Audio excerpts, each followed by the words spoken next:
Bore da, a chroeso i'r Oedfa, a chroeso i'r rhai sy'n ar Zoom yn ymuno â ni. Wythnos nesaf fydd Oedfawn fel arfer yma am 9:10 ac ym Porthcawl am 11:15 a'r Gweinidog yn gwasanaethu. Y prynhawn yma am 2:00 yn y Tabernacl Porthcawl mae cacen a mawl. A wedyn nos Fercher, mae yna daith gerdded yn dechrau am 5:06, cwrdda yn Melin i fan ddi am 5:06 nos Fercher yma. A dyna'r cyhoeddiadau a fi gawn ni'r offrwm yn awr. Sgwylwch yn dda. O ddew ein tad nefo las sanctaidd derbyn y rhoddion hyn i waith derbwysu. Ac wrth i derbyn o dan i gofyn i ti derbyn una hefyd yn ei bod. Dan bod nhw'n gofyn hyn o'r yn enw ac yn ddidiant yn helpu Iesu.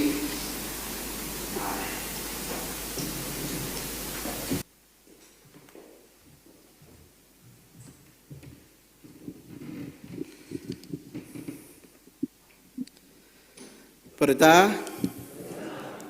Hyfryd iawn gael eich cwmni chi yn groeso cynnes i bob un ohono ni. Ac dwi'n gwybod os da chi fel fi ddim yn... bod ni'n licio gweld tywydd braf, da ni'n licio gweld ti mor braf a hyn o bosib, ie? Ond does dim posib i ni gwyno o bosib, ond mae'r croeso'n gynnes yma, da ni di agor y drysa, da ni di agor y ffenestri hefyd, felly os da chi yn teimlo'n dwym yn ystod y gwasanaeth, os da chi eisiau mynd i'n ôl dŵr, ewch i'n ôl dŵr, jyst cadwch eich hun yn gyfforddus. Fel da chi gweld ar y sgrin, mae hi'n Sul y Mo heddiw. A beth ydy Sul y Mo? Ydy Sul i gofio ac i weddio dros bobl sydd yn gweithio ar y môr. Bobl sydd yn gweithio ar y llongau, yn bysgotwyr, yn forwyr, ond hefyd yn gyfle i ni i weddio dros y môr hefyd, oherwydd mi rydyn ni'n ymwybodol yn dydan bod mae curiad calon y byd, medda gwyddonwyr bellach, ydy y môr, lle mae yna fwy o ocsigen yn cael ei gynhyrchu o'r môr na sy'n o holl goedwigodd y byd. A da ni'n gwybod oherwydd newid hinsawdd a llygredd bod y môr yn le bregus iawn bellach. Felly cyfle i ni weddio a chyfle i ni i weddio dros unigolion sydd yn gweithio ar y môr, ond i weddio dros yr amgylchedd yn ogystal. Felly dyna byddwn ni yn ei wneud heddiw. Ac felly mi gychwynnwn ni gyda emyn 167, ac mi fyddwch chi'n gweld bod yna thema i'r emyna y bore yma. Ar fôr tymhestlog teithio'r wyf i fyd sydd well i fyw, gan wenu ar ei stormi ddoll fy nhad sydd wrth fy lliw. Ac yn y blaen 167.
Fe fyddaw yn darlleniad ni y bore yma o'r Efengil yn ôl Marc ac i benod 4 adnodau 35 i 41 Cwstegu'r storm. Ar diwrnod hwnnw gyda'r nos dywedodd wrthynt awn drosodd i'r ochr draw. Ac adawsant y dyrfa a mynd ag ef yn y cwch fel yr oedd. Yr oedd cychod eraill hefyd gydag ef. Cododd tymestl fawr o wynt, ac roedd y tonnau'n ymdaflu i'r cwch, nes i fod erbyn hyn yn llenwi. Yr oedd ef yn starn y cwch yn cysgu ar glusgog. Deffroi asant ef a dweud wrtho, athro, a wyt ti heb hidio dim i bod ar ben arno ni? Ac fe ddeffrodd a cheryddodd y gwynt, a dywedodd wrth y môr, bydd istaw, bydd dawel. Gosdegodd y gwynt a bu tawelwch mawr. A dywedodd wrthynt, pam y mae arnoch ofn? Sut rydych heb ffydd o hyd? Daeth ofn dirfaw arnynt, a meddent wrth ei gilydd, pwy yn tei yw hwn? Y mae hyd yn oed y gwynt a'r môr yn ei fyddhau iddo. A diolch i Dduw am ei air ar ein cyfarni bore yma.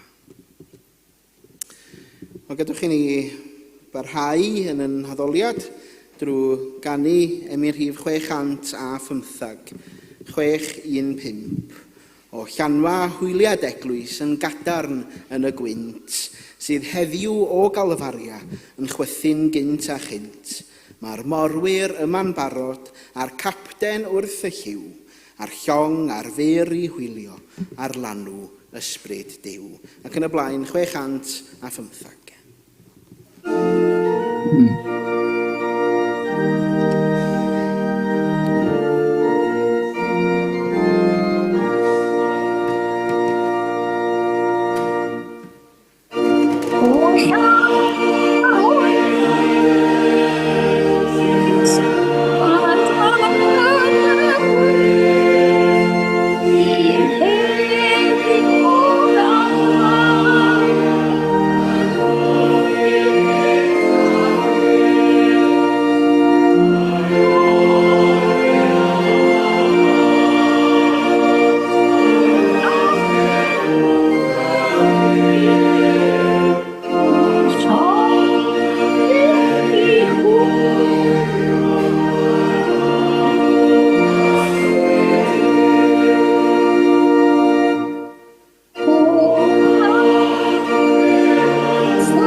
Yn gwni gyfle i weddio gyda'n gilydd nawr. Gadwch i ni weddio.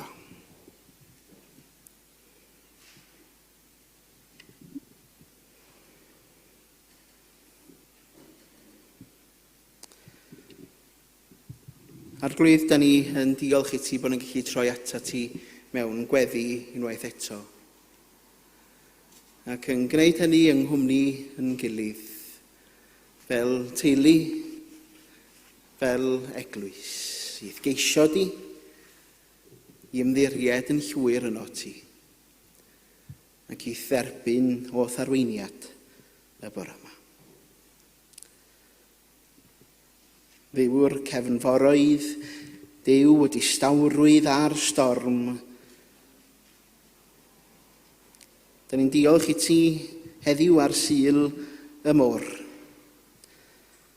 Yn diolch am bawb sydd yn byw ac yn gweithio ar y môr heddiw. Ac rydyn ni'n cofio y morwyr sy'n dod â bwyd a tanwydd, meddyginiaeth a nwyddau i'n glannau ni. Rhai sydd yn bell oddi cartref, yn aml yn y cefndir heb ei gweld, yn aml heb ei cofio. Yn gweddio dros yr rhai sydd yn pysgota mwyn bywoliaeth, sydd yn dibynnu ar rhythm y llanw a'r tymhorau. Ac felly ar Sul y Mo, da ni'n gofyn i ti amddiffyn nhw rhag niwed a thywys ei gwaith gyda gofal. Da ni hefyd yn cofio rhai sydd wedi colli i'r môr.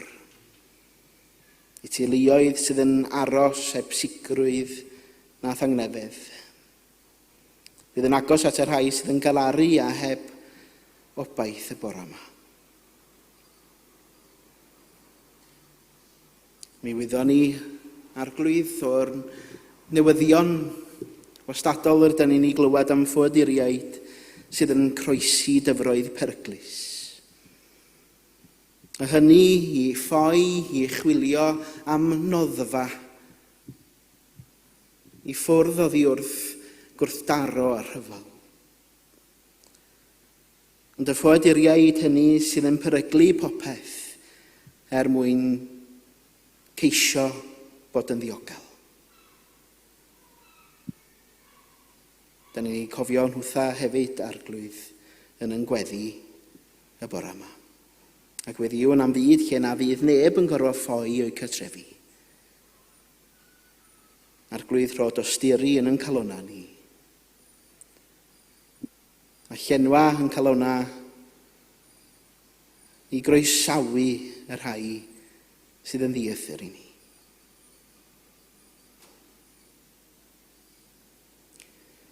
Mi rydyn ni hefyd yn cofio'r môr ei hun,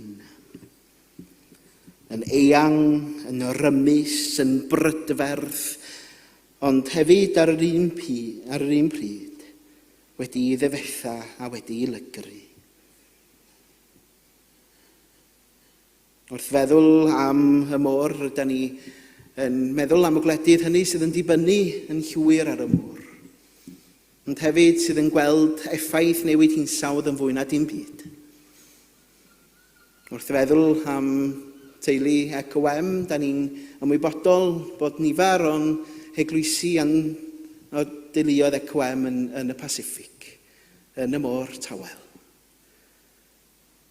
Nhw sydd yn gweld y cynnydd ar lefela'r môr yn codi, yn colli'r tir yn anadeg i'r môr. Ac felly rydyn ni yn meddwl am y gwledydd hynny, am yr eglwysi hefyd sydd yn perthyn i ni drwy ECOM, sydd yn gweld effaith newid hinsawdd yn fwy na dim byd.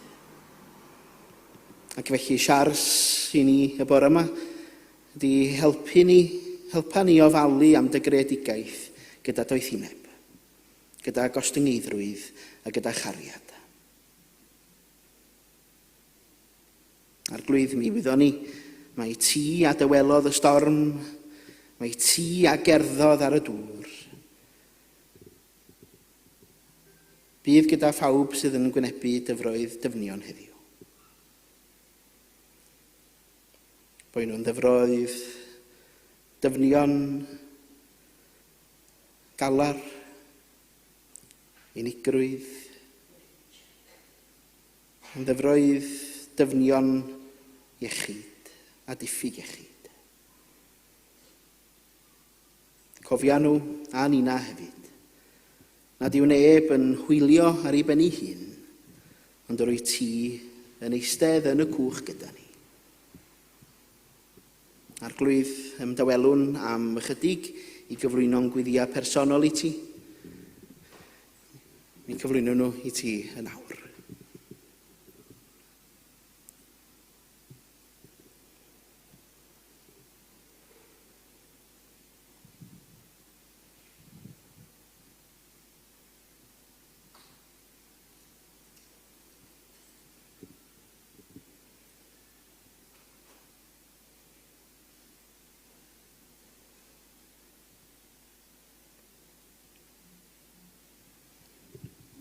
Clywyn gweddi ni felly arglwydd.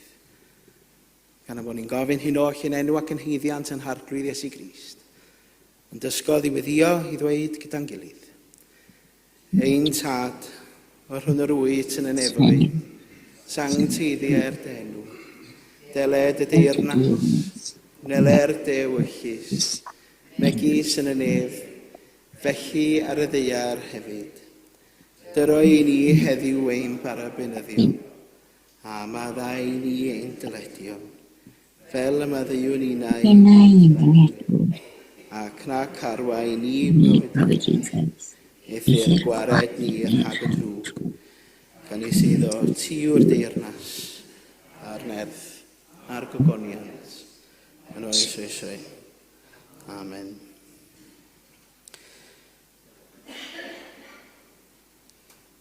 Mae gen i ni ganu yr emu nesaf, mae gen i fi, gathach chi fonolog wrth dweud hefyd, dwi wedi sgwennu monolog arall. Un o'r disgyblion oedd yn y cwch gyda Iesu. Gewch chi edrych ar y storm ar y sgrin tra dwi'n darllen y monolog yma. Chi'n gwybod bod fi wedi gweld siar o stormydd. O ges i fy magu ar y llyn yma, Môr Galilea. A dwi'n gwybod pa mor gyflym mae'r awyr yn twyllu a pa mor dawel mae hi'n mynd cyn i'r gwynt godi. Ond roedd hwn yn wahanol. Doedd y tonna ddim jyst yn codi, mi roedden nhw'n flin, yn ffyrnig, fel petai'r môr ei hun yn herbyn ni. Ac roedd y dŵr yn llenwi'r cwch yn gyflymach na allwn ni wagio fo. A'n cwch ni, wel, darn o bren yn barod i ildio. Lle oedd o? Cysgu. Ie, yn cysgu.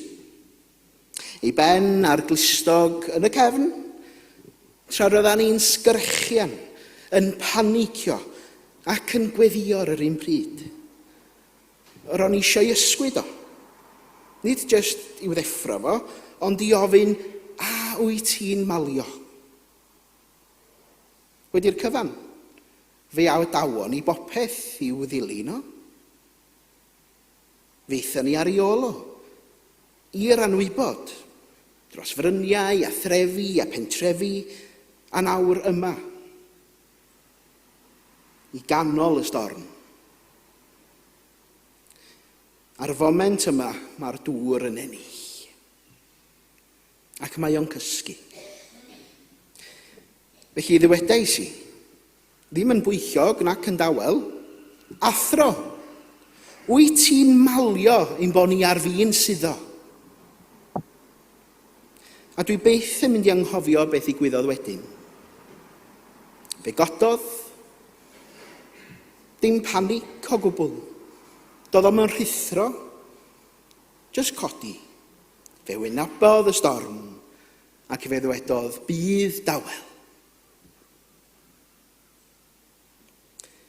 Y gwynt, fe stopiodd y gwynt yn syth. Ac fe nath y dŵr, y tonna, ddistewi. Ac roedden ni yno, yn wlyb at ein crwyn, yn dawel ac yn syn. Ac fe droiodd o ato ni, nid at y storm, ond ato ni, a gofynnodd, pam dych chi mor ofnus? Oes gennych chi dal ddim ffydd? Doedd dim byd gen i ddweud, a'r gwir yw, roedd ofn arnai. Mae arnai ofn o hyd, weithiau. Nid just ofn stormydd, ond ofn mynd ar ei ôl i lefydd dwi ddim yn ei deall. Ofn gollwng gafal pan dwi isio rheolaeth. Ond fe ddysgodd y noson honno rhywbeth pwysig i ni. Efallai nad yw ffydd yn golygu byw heb ofn. Efallai mae ffydd yw gwybod ei fod ef yn y cwch gyda ni. Hyd yn oed pam allai ddim ei deimlo. Hyd yn oed pam mae'n ymddangos ei fod yn cysgu. Achos roedd o yno. Ac wrth iddo siarad, fe randawodd y storm.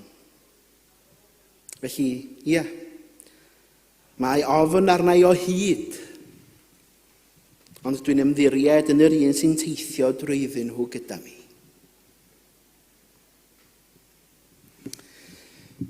Fe gadwch i ni droi at yn hemyn nesaf, sef emyr rhif 103. Emyr rhif 103. Ti arglwydd a gyreodd y bydoedd, a threfnais di'r wawrydd ei lle.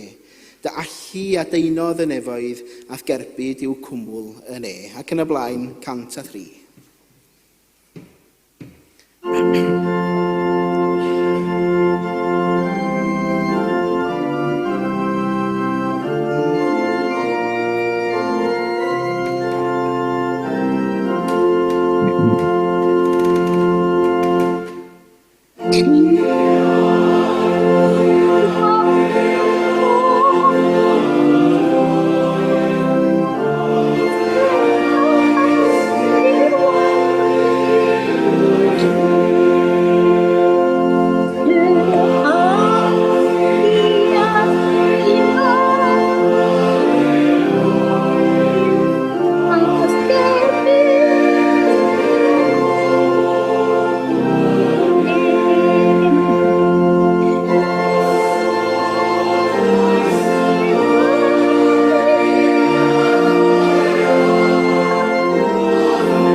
Fel o'n i yn sôn yn gynharach bod heddiw yn ddiwrnod i gofio am bobl sy'n gweithio ar y môr ac i gofio am bethau sydd yn effeithio ar y môr hefyd.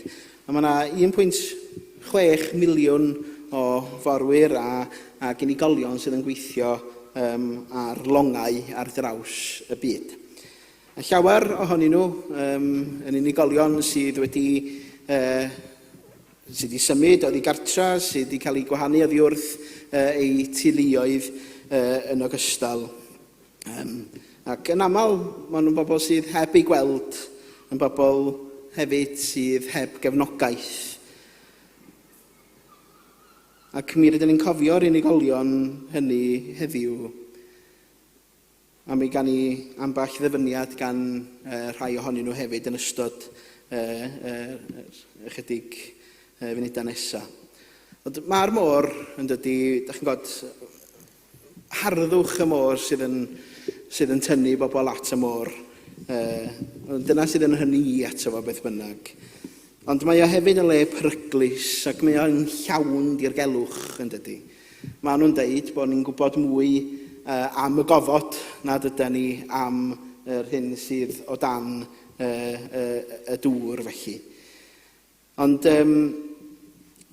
i lawer mae gweithio ar y môr hefyd yn gallu fod yn llwyddiant, yn llwyddiant economaidd, ond gall hefyd fod yn fethiant economaidd.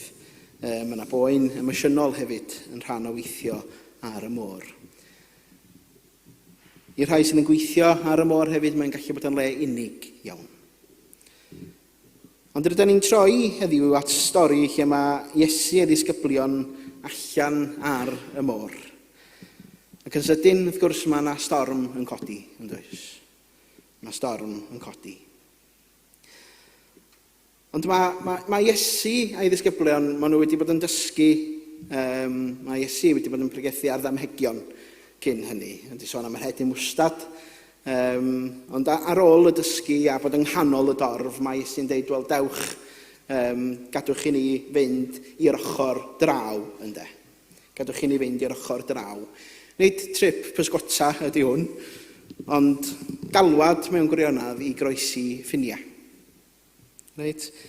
Nid yn unig yn ddaearyddol, ond iddynt groesi i dir anhysbys eu calonna nhw hefyd.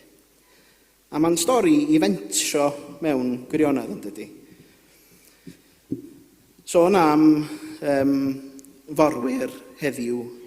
Chi'n gwybod, meddyliwch am forwr heddiw, efallai person o'r Philippines, er enghraifft, ar long am 10 mis o'r flwyddyn.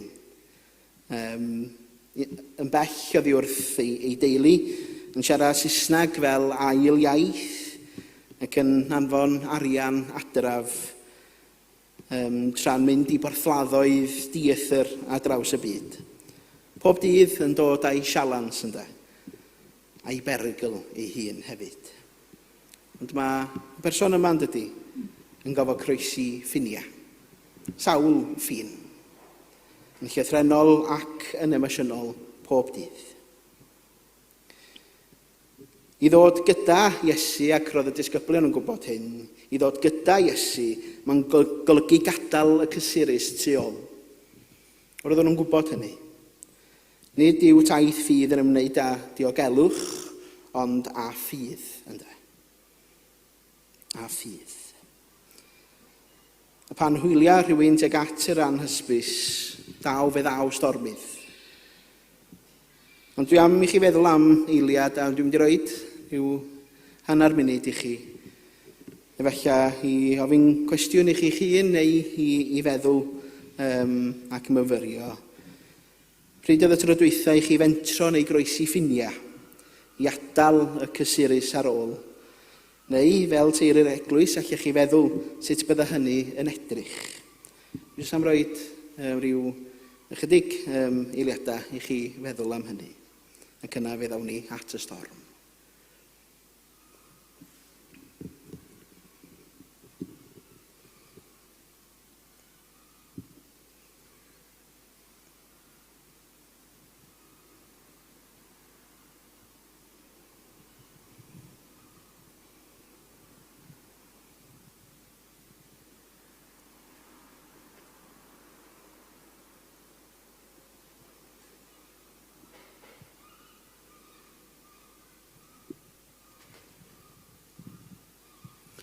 Y storm wedyn ynde. Dwi'n yn gwybod os da chi'n cofio un storm yn fwy na'r llall, os a storm sydd yn aros yn eich coch chi, am be bynnag reswm o bosib. Ond dwi'n cofio pan o'n i yn Ne Affrica yn 2011, dwi'n cofio mynd i Durban, ac yn Durban maen nhw'n gweld tonna enfawr yn Durban. Ac yn yna storm newydd fod, ac diwrnod wedyn, oedd hi'n braf, reit? Oedd hi'n braf, oedd hi'n gallu mynd i'r traeth, ond roedd y tonna'n dal yn enfawr ynde. Ac nathon ni fel criw benderfynu mynd i'r môr i fadlo, ac dwi'n cofio ton yn llusgo i allan ynde.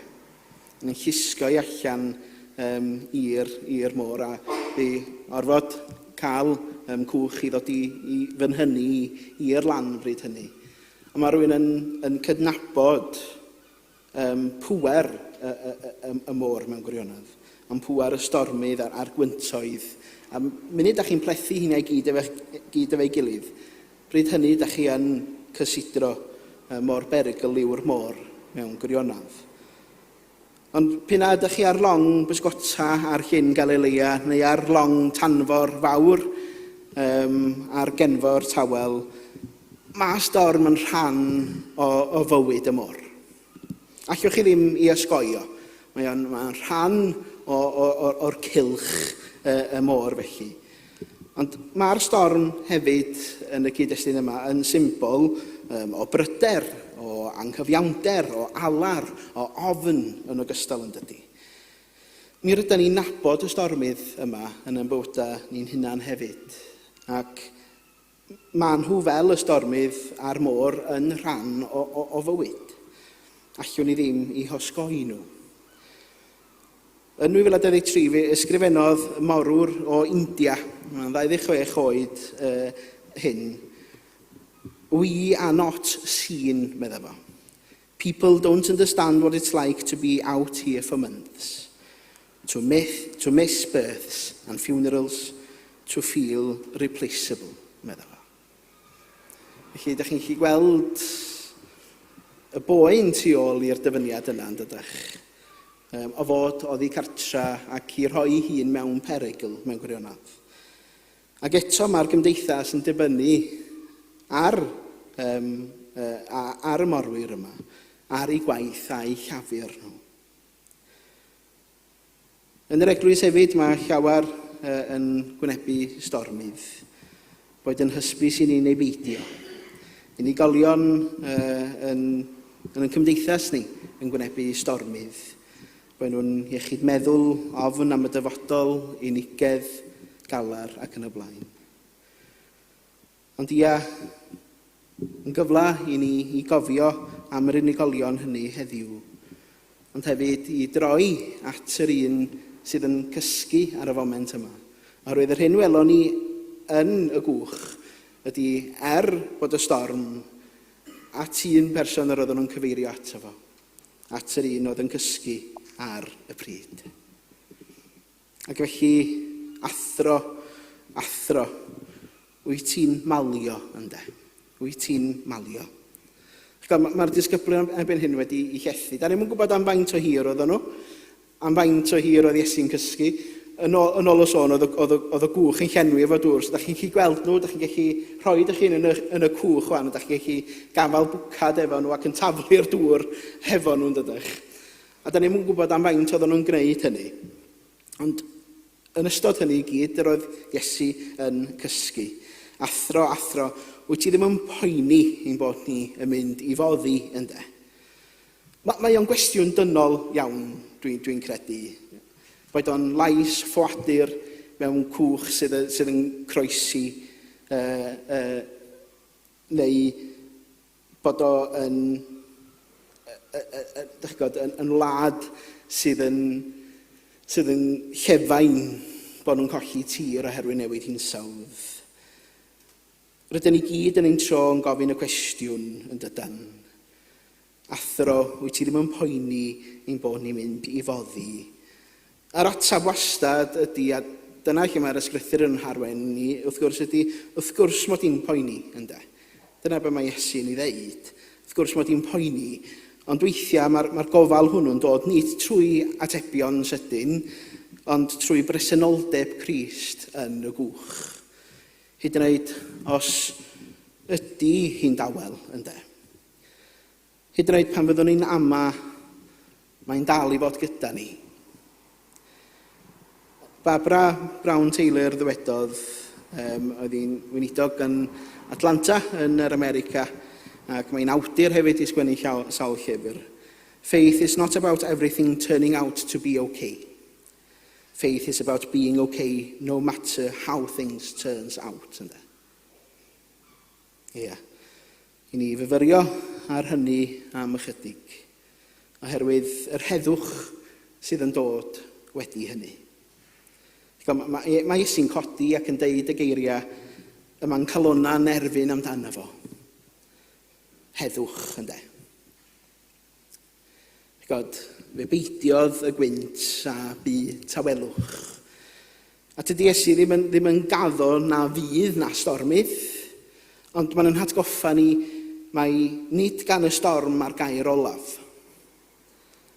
Wastad pa ma stormydd, a mae enwa gwahanol i stormydd bellach yn does. Dwi'n trio meddwl am yr enwa. Dennis yn un ohonyn nhw. Be arall? Aron. Dwi'n gwybod be oedd yr storm diwetha i ni gael, ond maen nhw'n mynd yn ôl y llythrennau yma i gyd. Ond meddyliwch, dwi wastad pan maen nhw'n dangos unai Aberystwyth neu Porthcawl wastad pan mae'n storm mawr. Ynddi? Dyna da ni'n ei weld ar yn sgrin ni. A da chi'n cofio'r storm fawr yna'n Aberystwyth, yng Nghymru chydig o flynyddoedd yn ôl, ac fe gymrodd o darn o Aberystwyth efo fo i mewn i'r môr. Fe adawodd o ddifrod ar ei ôl. Mae stormydd yn gadal creithia, yn dydi? Mae stormydd yn gadal creithia ar ei hôl. Ond ar ôl y storm, mae'r ail adeiladu yn dechrau hefyd. Dechrau dygymod ar hyn sydd wedi digwydd. Y dechrau'r ail adeiladu yn ôl i'r hyn oedd. Nid ofn sydd yn diffinio ni, nid anrhefn sydd yn rheoli ni. Mae Crist yn llefaru heddwch mewn i'r storm, oherwydd fod o gyda ni. Mae yna gael planiaid ym mhob porthladd. Stella Maris sydd yn gwneud o yn dda iawn, felly, gyda y Catholigion. Ond fe ddwedodd Caplan bod na berson dyn ifanc o Myanmar wedi dod i gapal y porthladd, a hynny ar ôl goroesi storm fawr iawn. A doedd o ddim isio darllen o'r Beibl na gweddi yn benodol, doedd o'm isio diwinyddiaeth, dim ond rhywun i eistedd gyda go, ac i aros yn y tawelwch gyda fo. Ac fe ddwedodd o, ro'n i'n meddwl y byddwn ni marw, medda fo, ond rwan dwi'n teimlo fy mod i'n cael yng ngweld. I fynd drwy hynny, yr unig beth oedd o isio ydy i aros yn dawel gyda rhywun, y presenoldeb hynny de. Weithiau daw heddwch, nid drwy wyrth dramatig, ond trwy presenoldeb a chariad. Wrth feddwl am emyna heddiw, a yn diolch i Hywel am gyfeirio at yr emyn yma ar gychwyn y gwasanaeth i mi, gan Simon B. Jones, 186 yn y Cyneuon Ffydd.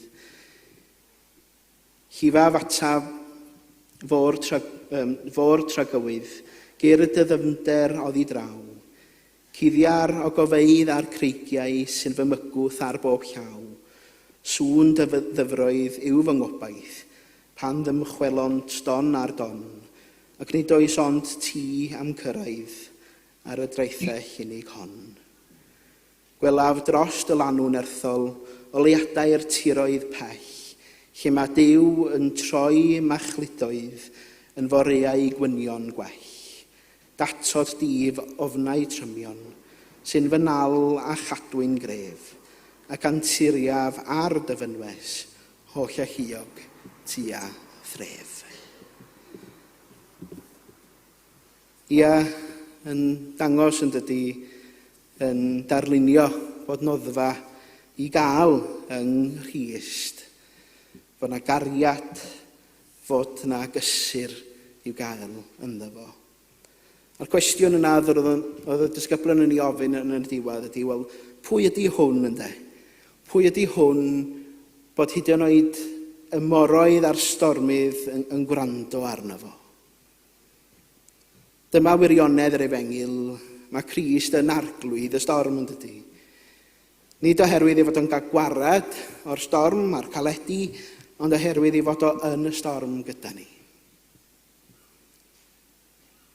Mae o yn y cwch, gyda'r morwyr, gyda'r ffoaduriaid, gyda'r caplaniaid, gyda ni. Ac yna, mae hwn yn ddyfyniad gan Teresa o Avila. Nid oes gan Grys gorff rhywun ar hyn o bryd, mond yn corff ni ynda. Nid oes gan Grys gorff, mond yn corff ni. Felly os yw Crist yn y cwch, mae'n galw ni fod yn bresennol y mywydau eraill hefyd. Ac ar Sul y Môr i alw dros amodau gwaith gwell i forwyr o bosib, i groesawu'r dieithrin sydd wedi croesi y stormydd, i ofalu am ein moraidd sydd dan fygythiad parhaus llygredd, ac i gynnig heddwch mewn byd sydd yn aml yn llawn ofn.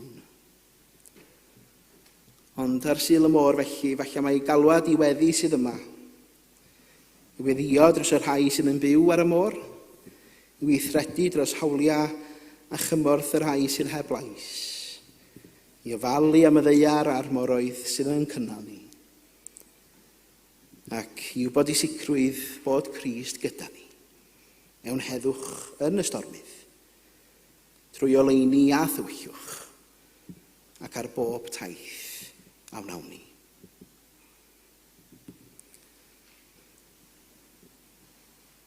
Diolchwn felly i Dduw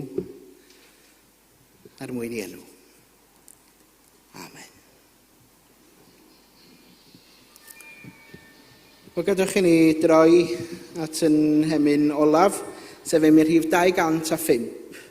205. Dyma gariad fel y moroedd, tosti'r ieithau fel y chi. Trysog bywyd pyr yn marw i brynu'n bywyd ni. Pwy all beidio chofio amdano, pwy all beidio threithi glod. Dyma gariad nad anangof tra bo nefoedd wen yn bod. Ac yn y blaen, 205.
A gras yn harglwydd Iesu Grist a chariad Duw, a chymdeithas yr Ysbryd Glân, bydda gyda chwi o'i.